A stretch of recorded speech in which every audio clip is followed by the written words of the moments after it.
Hey folks, today is Friday, December 6th, 2024. As usual, my name is Jake Baldino, here to talk about all the video game news that has been going on this week. Do not be alarmed. I have glasses on. I have allergies. I will return to normal looking me next week. Well, actually not next week, because next week is the Game Awards, Thursday, December 12th. So keep your eyes peeled for that. Any news or announcements or anything like that, we'll have you covered. But like I said, we do have a lot of news to jump into. So the first thing involves Ubisoft. Yet another L for Ubisoft at the end of the year. A pretty rough year for them. Probably the roughest they've ever had. Xdefiant, their shooter, has announced that it is closing its doors. Not right away, but in June of 2025. So this is another project that Ubisoft has seemingly significantly invested a lot of time and resources in that just didn't quite take hold enough for them to keep it going. And that says something for a company that has stuck with things for quite a while, like how long it took them to make Skull and Bones, to how well they supported things like For Honor or Rainbow Six Siege for years and years. It seems like Xdefiant just didn't get the traction. And it's been a busy week for Ubisoft. Yves Guillemot, like there was like an internal memo that was leaked with him kind of reassuring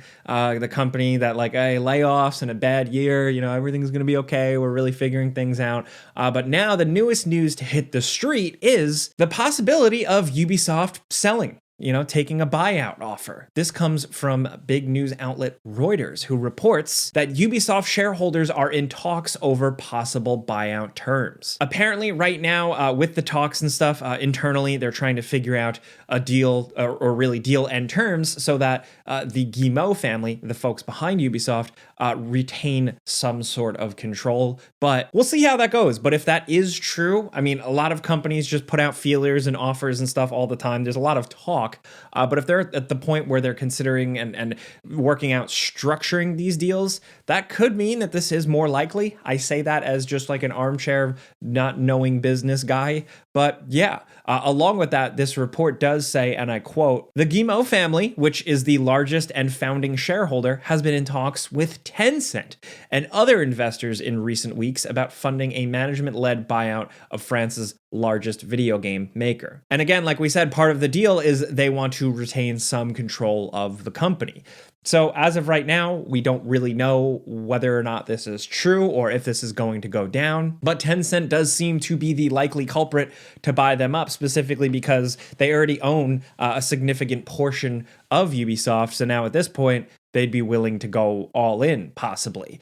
This could be a very big deal. Despite Ubisoft's missteps in recent years, they are sitting on a treasure trove of IP, stuff that can prove valuable to whoever can come in, buy them, and make some money off of that. Specifically Assassin's Creed. It's a massive franchise. But for now, we're gonna have to just like wait and see how this actually goes down and if it goes down. Hey, now next up, before we keep going, this video is sponsored by Vessi. If you're new around here, this is the dependable, comfortable footwear that we've been recommending for years now. And the biggest thing with them is that they're all 100% waterproof. But they don't look or feel waterproof. They just look like cool, regular, comfortable, stylish shoes. And the best part is that it gives you like a new sense of freedom. I'm serious here. I've been wearing Vessi for years now, and I feel like I can just say yes to everything. There's no stress to when you go on a hike, go on a walk, step in a puddle of mud in the city. Anywhere you are covered, and you could just do whatever you want because these shoes are like near bulletproof. Not from actual bullets, but water. But I'm serious, it's powerful to be able to do whatever you want and never worry about having wet, soggy socks, especially this time of year. And with this time of year, Vessi also makes a great gift because they have colors, shapes, sizes, styles for every person. City or country, summer, winter, it doesn't matter. This is a practical gift for somebody. Like I said, I've been wearing them for years, and it works if you want to like surprise your loved one with something that'll keep them comfy, warm, and dry. The ultimate sign that you care, right? So shop Vessi's waterproof collection online for only $99. Just head to Vessi.com or click it in the link down in the description. There's also a QR code here if you want to check it out. Again, that is Vessi.com. You can check that out, get started, get something for anyone on your list this year. And big thanks to Vessi for sponsoring these videos. Next up, in some interesting news, just wanted to share this little headline with you guys. Are AAA games playing it safe. This interview with a director in the game industry behind stuff like Borderlands 3 and the Elder Scrolls Online went on record saying, yes, this is the case. And essentially, this just backs up what, if you've been watching the show for a long time, it backs up what I've been saying for the last year or so, because things are tighter right now economically. So publishers are leaning on the safe bets, the things they know will work, established IP, more sequels, more remakes, and less big, huge risks on new creative things because money's tight, or, essentially they're trying to be risk averse as possible. Game director Paul Sage actually goes even further and talks about specific game franchises and how essentially the publishers and money people are afraid to shake up those franchises. And I quote, "We can't move in a direction that the creative people who are working on it want, and you start to go back to the mechanics that you've had before introducing new mechanics." When you talk about the way some of these huge franchises work, you're getting people who don't need to be a part of the creative process explaining how the creative process works. Sounds to me like executive meddling, really. It's a good interview. I'll link the whole piece in the description down below, as well as all my sources if you want to read up on it, specifically because he also goes into how focus groups and test groups work and how executives will see the results of that and react and jump in, where the game makers are like, yeah, but that doesn't make sense. So, it's a very push-pull relationship. So if you want to read up on this, check it out. If we're talking about people who do take risks, FromSoftware has gone on record recently, specifically their leader, Hidetaka Miyazaki, who in an interview said this quote, very interesting: "We have multiple projects in the work across a variety of genres.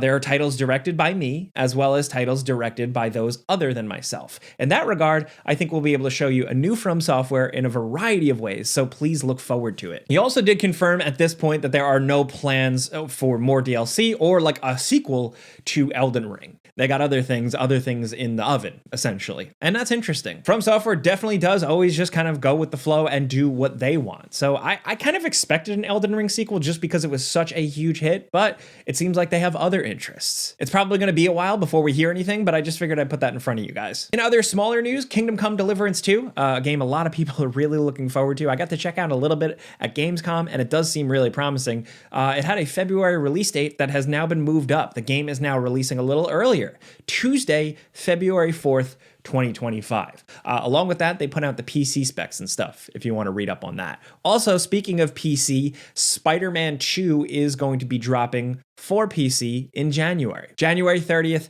2025. So put that on your calendar if you're a PC gamer. And it seems like we might get more of a look at the next Borderlands soon, Borderlands 4, specifically because head of Gearbox, Randy Pitchford, did tweet that they are working on the new Borderlands trailer. I don't even want to read the tweet because it's a little cringy. All right, I'll read it. "Cooking up a new Borderlands 4 trailer and it's badass AF.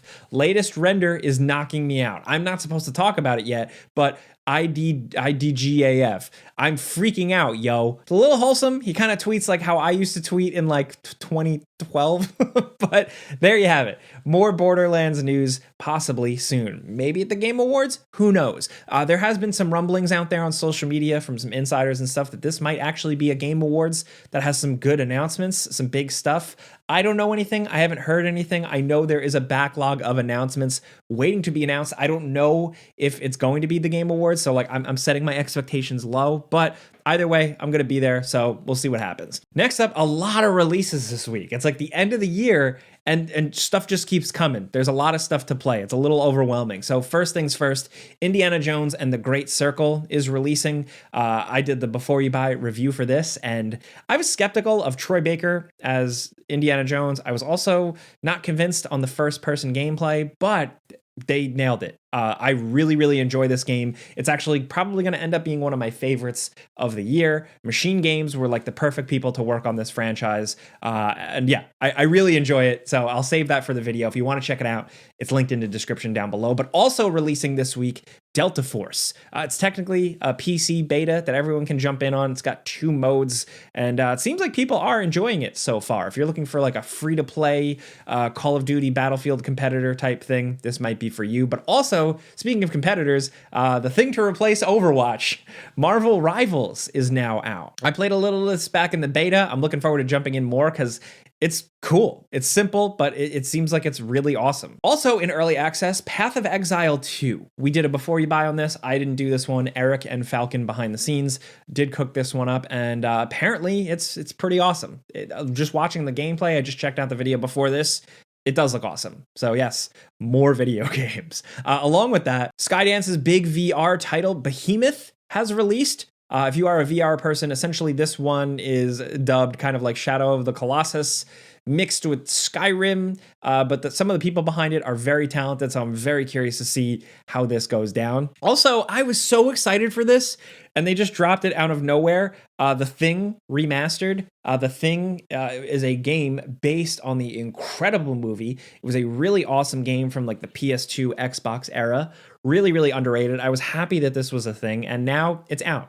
When am I going to find time to play this? I don't know, but I am very glad that this game has a new lease on life. It's definitely still old, but if you like the Thing movie, you owe it to yourself to check this one out. Trust me. Also this week, there was a pretty big show with a bunch of new announcements, the PC Gaming Show. This flies under some people's radar, but I think it's worth checking out every year. We got a couple of interesting things here, like Strange Scaffold, the people behind El Paso Elsewhere, and more recently, I Am Your Beast. They're doing a licensed game. It's like a tactics Ninja Turtles game, if that's your thing. Also, the Outlast Trials is getting a significant update called Project Breach. New enemy, new abilities, new story ending, new challenges, stuff like that. Also, this is up my alley. Deepest Fear. This is billed as a sci-fi horror FPS inspired by 80s retro future like movies and stuff like The Thing, Aliens.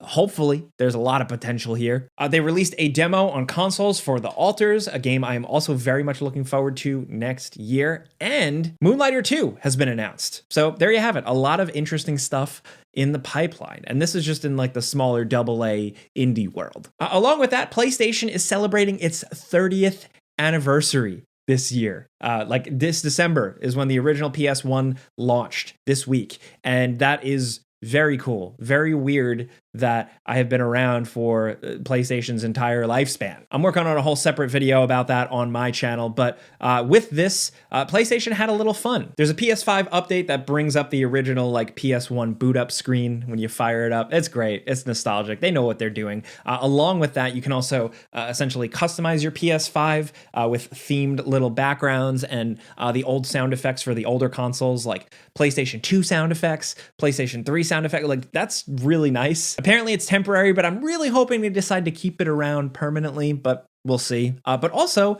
a small game announcement, a shadow drop. This is a free-to-play Gran Turismo game called My First Gran Turismo. This is like a smaller experience with a couple of cars, and it is, kind of a nostalgia throwback to the early days of Gran Turismo with some of the original cars, original tracks, and stuff like that. Really nice to see. It also has PSVR 2 support, which I am very happy about because Gran Turismo in VR is very good. And this is just nice to see. So yeah, I guess happy birthday, PlayStation. You're officially getting up there. Bring back all those awesome games you're sitting on. All those franchises like Sly Cooper, Infamous, Jak and Daxter, Killzone. I could just keep going. But yeah, anyway, I digress.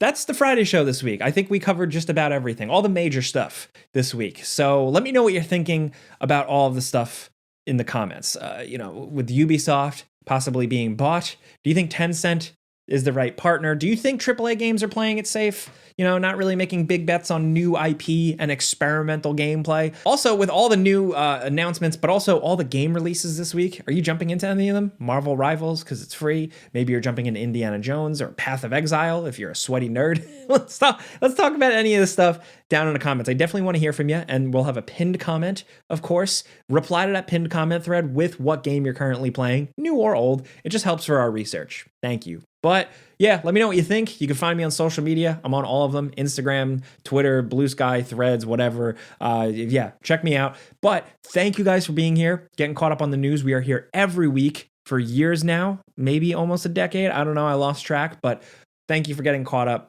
I'm Jake Baldino. All I ask is that you have a great weekend. Be safe. Pizza's all on me. I need more coffee.